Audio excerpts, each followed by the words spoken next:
6월의 마지막 날 6월 30일 모닥불교회 온라인 아침 묵상에 오신 여러분 환영합니다. 6월의 마지막은 곧 2025년도가 꼭 절반이 지났다라는 의미이기도 하죠. 시간이 참 빠른 것 같습니다. 오늘 아침에도 빠른 시간 속에서 그러나 우리의 삶에 의미와 말씀을 주시는 그 하나님의 음성이 여러분의 삶에 그리고 저와 우리의 삶에 충만하기를 기도하는 마음으로 오늘 묵상을 나눕니다. 오늘 우리가 함께 나눌 말씀은요. 전도서 2장 17절 말씀입니다. 제가 말씀을 먼저 읽겠습니다. 이러므로 내가 사는 것을 미워하노니 이는 해 아래에서 하는 일이 내게 괴로움이요 모두 다 헛되어 바람을 잡으려는 것이기 때문이다. 오늘 아침 우리는 하나님을 삶의 근거로 삼으라 라는 제목으로 함께 말씀을 읽겠습니다. 신약 성경의 야고보서나 구약 성경의 잠언 같은 책들은 이러저러하게 살라는 목회자의 조언을 듣는 듯한 느낌을 준다. 반면에 전도서를 읽노라면 소크라테스식의 까다로운 질문과 생소하고 기괴한 사례들을 동원해가며 대화를 유도해서 스스로 진리를 발견하게 하려고 안간힘을 쓰는 철학 교수의 강의실에 앉아있는 듯한 기분이 든다. 전도서의 철학자는 독자들을 밀어붙여서 인생의 토대를 살피게 하며 웬만하면 피하고 싶어할 기본적인 질문들을 쏟아낸다. 당신은 당신의 삶의 의미를 찾았습니까? 당신의 삶에 목숨을 걸 만큼 가치 있는 일이 있습니까? 세상은 왜 이처럼 엉망으로 돌아갑니까? 어떻게 이 난국을 헤쳐나갈 것입니까? 철학자를 앞세운 전도선을 읽는 이들을 몰아세워가며 하나님의 초월적인 독특성과 필요성을 납득시키려 노력합니다. 이곳 세상에 속한 그 무엇도 의미 있는 삶의 근거가 될 수 없다. 일과 성공, 사랑과 쾌락 또는 지혜와 지식을 삶의 이유와 목적과 근원으로 삼는다면 존재가 불안정해지고 조그만 충격에도 쉬 부서질 것이기 때문입니다. 삶의 상황은 우리 삶의 토대를 늘 위협합니다. 죽음은 필연적으로 저마다 소중히 여기는 자산을 깡그리 휩쓸어 갑니다. 전도서는 은혜로우신 창조주 하나님을 추상적으로 믿는 것이 아니라 실존적으로 의지하는 자세야말로 흔들림 없고 목적이 분명한 인생의 전제 조건이라고 소리를 높입니다. 오늘 아침 우리는 전도서 말씀을 읽었습니다. 이 팀 켈러 목사님이 저자가 초반에 이야기한 것처럼 전도서는 굉장히 독특한 책입니다.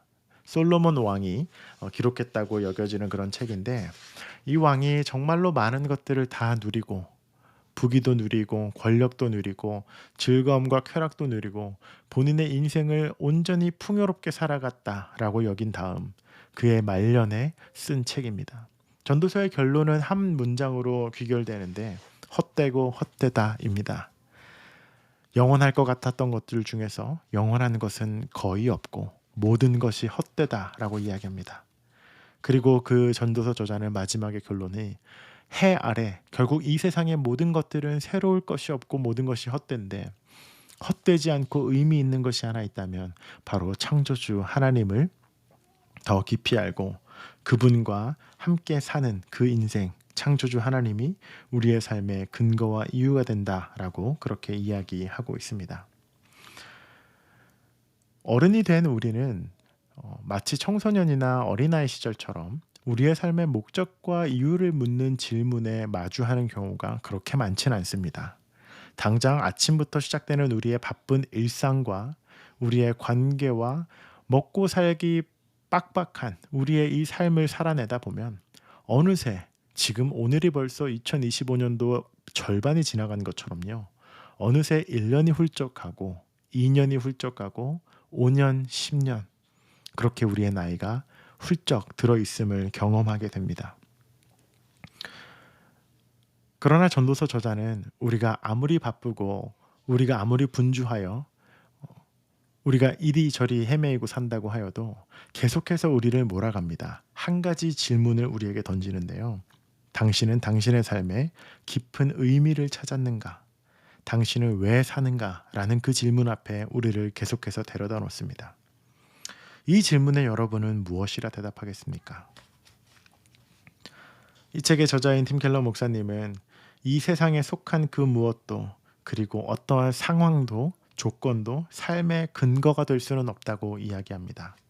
일과 성공, 관계, 사랑과 쾌락, 모든 지혜와 지식, 이것들을 우리의 삶에 적용한다면, 우리의 단어로 바꾼다면 어떠한 타이틀이나 학위나 연봉이나 직장이나 관계나 심지어 모든 관계가 모두 우리 인생의 근본으로 삼는 삶의 근거가 될 수는 없다라고 이야기하는 것이죠. 심지어 우리의 기억력마저도 우리가 80세, 90세 노년이 되면 우리의 기억들은 점차 흐려집니다. 우리가 알고 인지하던 것들은 점차 흐려져서 사라지게 되는 것이죠. 그렇다면 이러한 삶의 상황은 늘 우리 안에 변화무쌍하고 우리를 웃게도 하고 울게도 하고 의미 있게 모든 것을 바치기도 하고 또 아무런 의미가 없는 것처럼 느껴지기도 하는데, 우리의 삶의 토대, 근본과 뿌리는 그렇다면 우리는 어디에 두어야 하냐라는 이야기를 전도서 저자는 끊임없이 하고 있는 것입니다.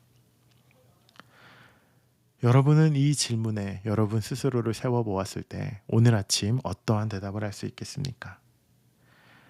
마지막으로 이 전도서 저자는 때문에 창조주 하나님을 어떠한 궁극적인 존재쯤으로 그렇게 인생을 경영하되 이 세상을 주관하는 어떠한 존재가 있다고 믿어 라는 그 추상적인 신 개념에서 여러분 개개인을 창조하시고 함께하시고 구속하신 실존적으로 하나님과 관계를 맺고 의지하라 라고 전도서 저자는 우리에게 말하고 있습니다. 흔들림이 없고 분명한 인생의 목적의 전제 조건이 우리를 만든 창조주의 손과 그분의 계획하심과 섭리 안에 있다는 겸손한 사람의 고백이고, 결국 그 안에서 우리 인생에 흔들리지 않는 의미와 존재 목적이 발견된다라는 메시지입니다. 때문에 오늘 한 주를 시작하는 오늘, 그리고 벌써 2025년도의 절반을 마무리하는 오늘, 우리가 함께 이 말씀에 서보았으면 좋겠습니다. 여러분의 삶에 어떤 의미가 있고 여러분은 왜 살아갑니까? 우리가 우리를 지으신 그 창조주 하나님 안에서 우리 인생의 목적과 의미를 발견하는 그러한 하루가 되기를 간절히 기도합니다. 우리 함께 기도하도록 하겠습니다. 하나님, 우리의 삶의 근본이 되시고 뿌리가 되시는 분이 주님이신 줄 믿습니다.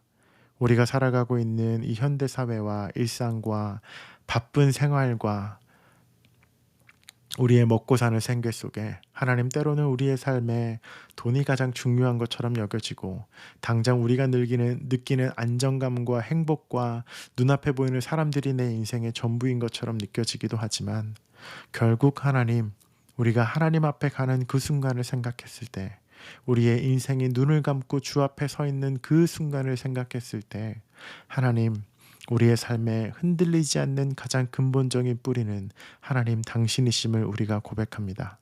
하나님, 그 믿음이 우리 안에 자라나게 하시고 우리의 바쁜 일상 중에나 우리의 삶의 의미를 찾아 방황하는 순간에나 언제나 변함없이 그 창조주 하나님께 우리의 신앙과 우리의 존재의 뿌리를 두는 우리들 되게 하여 주시옵소서. 하나님, 우리에게 삶의 의미를 불어넣어 주시고 우리가 왜 사는지를 우리가 깨달아 알게 하여 주셔서 하루하루가 의미 없는 날이 없게 하시고 날마다 주와 함께 동행하며 인생을 꽉꽉 채워 하나님 앞에 갈 때까지 살아가는 우리들 되도록 주여 그렇게 우리 가운데 일하여 주시옵소서. 감사드리며 예수님 이름으로 기도드립니다. 아멘. 오늘 하루도 주님 안에서 행복하고 복된 하루 되시길 축복합니다.